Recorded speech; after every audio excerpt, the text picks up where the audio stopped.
Oh yes, this is where I get to have some fun. A bit more recent fight, so I can go into a bit more detail and not do a quick reaction video.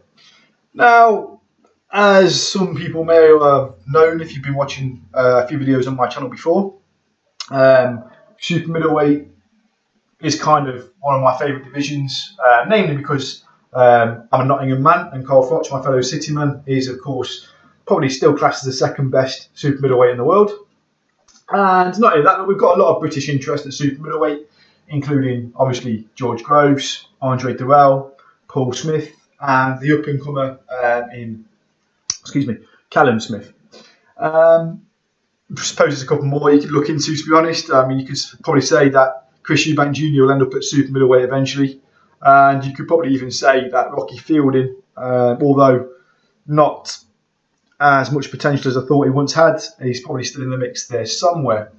Now, ignoring all that aside, the reason I'm kind of smiling about this one is because Anthony Dirrel took on Badou Jack on Friday night, which, if you're in the UK, was live on Sky Sports, or you can watch it on the on-demand service now if you haven't already watched it.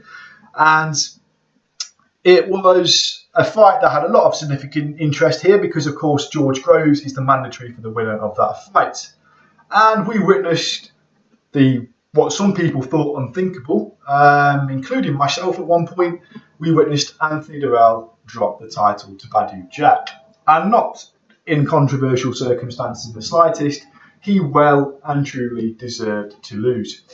Now, what makes this more laughable for me is if anyone watched that video last week of Anthony Dirrel and he's kind of bad-mouthing both Badou Jack and Groves and kind of really blowing smoke up his own arse. And what also makes me laugh is there's other people out there, T-Street Controversy Live for one, who was kind of trying to hype in Anthony Dirrel up to be this next big thing of the super middleweight division coming out of the USA, even trying to say he might stand a chance in the ring with Andre Ward. Now, I've always maintained Anthony Dirrel is the worst of the two Dirrel brothers. I've always favoured Andre Dirrel. The reason being, I think Andre Dirrel is more gifted technically. I think he's faster. I think he's got more ring savvy and smart than his brother Anthony. I always believed that Anthony was a little bit less gifted and a little bit more rugged, but could tough it out a bit more than Andre could, and probably got the heavier punch out of the two brothers. So it was quite laughable anyway, from my point of view. Not that I'm disrespecting anyone's opinion, but it was quite laughable that people were really hyping Anthony Dirrel up to be this next big thing when he struggled against Sakio Bika twice and hasn't really been interested in fighting since last August. He's kind of, in my opinion, looks like he's kind of been trying to sway George Groves for a little bit as his mandatory, just to take on a voluntary that should have been, on paper, straightforward. So what went wrong for Anthony Dirrel then? First two rounds were Anthony Dirrel rounds. He started, as you would expect, looking to counter-punch the oncoming Badou Jack, looking to score through the openings, and really just fight on the back foot, look smooth, land the heavy bombs on the counter with Badou Jack coming in. And for the first two rounds, it was setting up to kind of go that way, and he looked like he couldn't even be comfortable. What happened was Badou Jack switched up. And when Badou Jack switched up and really started to put the pressure on Anthony Dirrel, Dirrel had no answer. It was like there was no plan B, there was no second game plan. It's like it kind of looked to me, being honest, it looked to me that Dirrel and his team had not taken the fight very seriously and had gone out there with one game plan and one game plan only, thinking that, yeah, that'll do, we'll win the fight this way. If not, just switch it up a little bit here and there, but it's going to be no problem, we'll win the fight. That's the impression I got. I don't want to call people unprofessional, and I'm sure that's not true, but just looking at how the corner was and how the fighter was performing and their weird communications in between rounds, there was some strange comments made by Anthony Dirrel's corner in the middle of the fight. And then at one point, it's like round 8, they told him they'd won every round. It's like, are you mad? It's like, you're having a fucking joke. He hasn't won every fucking round. You know, I thought that was bizarre. They didn't look urgent. There was no urgency in the fight. There was no urgency in the corner. It was quite clear to everyone in that arena that come round 10, Badou Jack was winning that fight. Badou Jack was winning that fight in round 10 by at least a couple of rounds, in my opinion. Maybe just one round if he had a little bit closer. But let's be honest, right?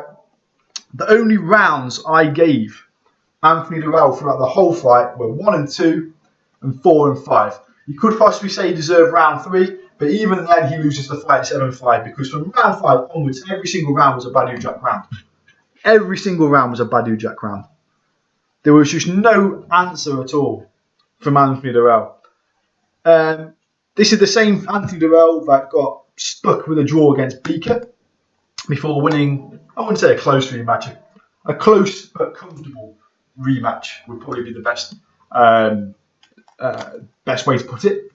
And just in general, I don't know where Anthony Dirrel goes from here, to be honest. I mean, you've just lost. It's not like you've lost a unification fight. It's not like you've lost against your mandatory challenger. You've lost a voluntary. You've lost a voluntary defence against a guy that was meant to be there for you to look good against going into your mandatory later in the year against George Groves. And the long-term plan, I'm assuming, would have been beat Badou Jack, beat George Groves, go for a unification fight the next year. That's the impression I got. Hasn't worked out. Anthony won't fight his brother Andre. So I don't think Andre Dirrel will beat James DeGale anyway. I think that'd be a good fight, but I don't think Andre Dirrel's got the beating of James DeGale. I think James DeGale will well and truly outclass him. But let's just say he didn't, and Andre did win the world title and beat James DeGale. They're not going to fight each other because they're brothers. Andre Ward just does whatever the fuck he wants. Pisses me off. Diva, arrogant, up his own arse. Fighting Paul Smith now, congratulations. Not a big comeback fight at all. Well, no disrespect to Paul Smith in that statement at all, because I'll be doing a video in that in a couple of minutes. Carl Froch, obviously got the other WBA belt. Carl Froch is looking for a big fight if he fights again. Now the Chavez Jr. option has gone off the table for Carl Froch. I'm assuming the only thing they're waiting for now is for Triple G to win his fight against William Monroe Jr. and then look to make the fight against Triple G at Wembley, possibly in August. That's the only, or City Ground in August, here in Nottingham. That's the only other big fight out there that wasn't Chavez Jr. that I know Carl Froch is interested in. So as far as I'm concerned for him, it's either Triple G or retire.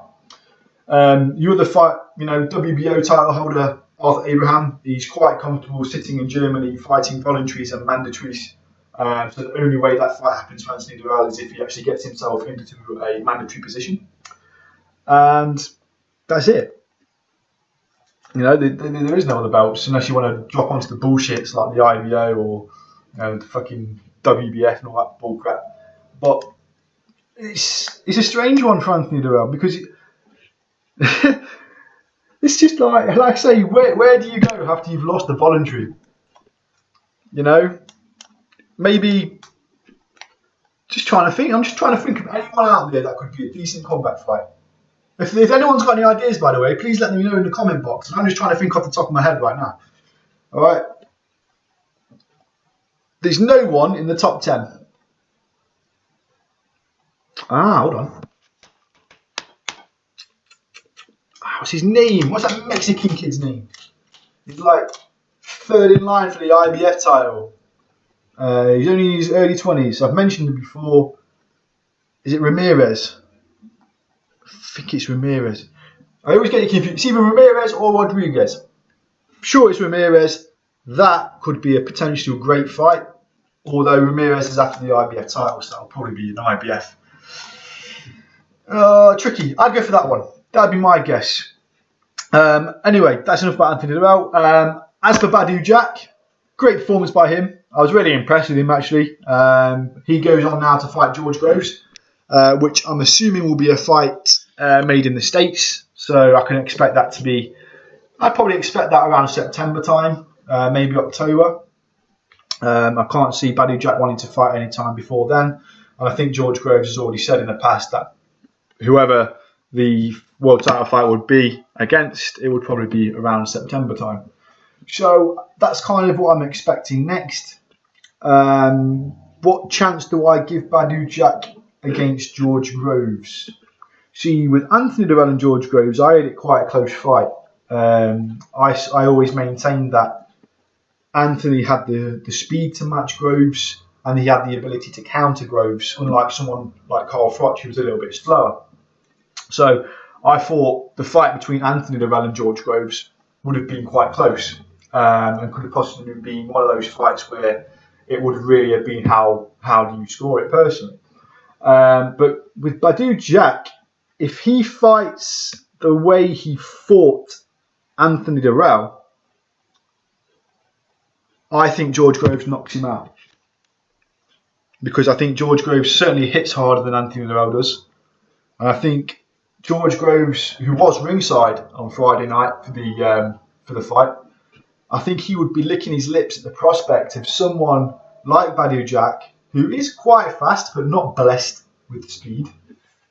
I think he would be quite excited by the possibility of someone kind of trying to lay it on him, a bit like Carl Froch did, but where George Groves could really just get into his rhythm, really get behind his jab and throw those lethal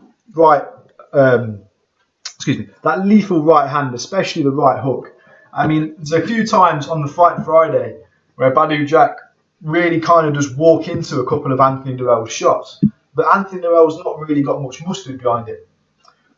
It makes me think, but will Badou Jack fight the same way? I don't know. No, that's just looking at one scenario. You know, I still think it will be a close fight, but personally for me, I've got George Groves all the way. I was impressed with what I seen from Badou Jack on Friday.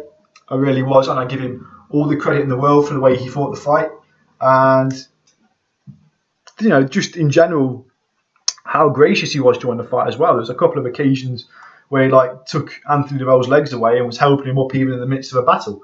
So I thought he was very professional, won in good grace, and deserved his win, Badou Jack. But unfortunately for him, even though I do kind of like him and he's got kind of a new fan in me after Friday night's performance, I just don't see him being able to get to the level required to beat George Groves convincingly enough to win, despite him being the champion. Which sounds a little bit daft, but all I'd say is look at how George Groves fights, look at how Badou Jack fights. For me, styles are slightly mismatched because George Groves, I think, would have the speed and the power to cause Badou Jack nightmares. That's me. Let me know what you guys think. This one's gone on a bit longer, 13.5 minutes, so I'm going to wrap it up right about there because I'm just going to blab on otherwise, which I could do all day in fairness about anything in boxing. So please leave your comments, please subscribe,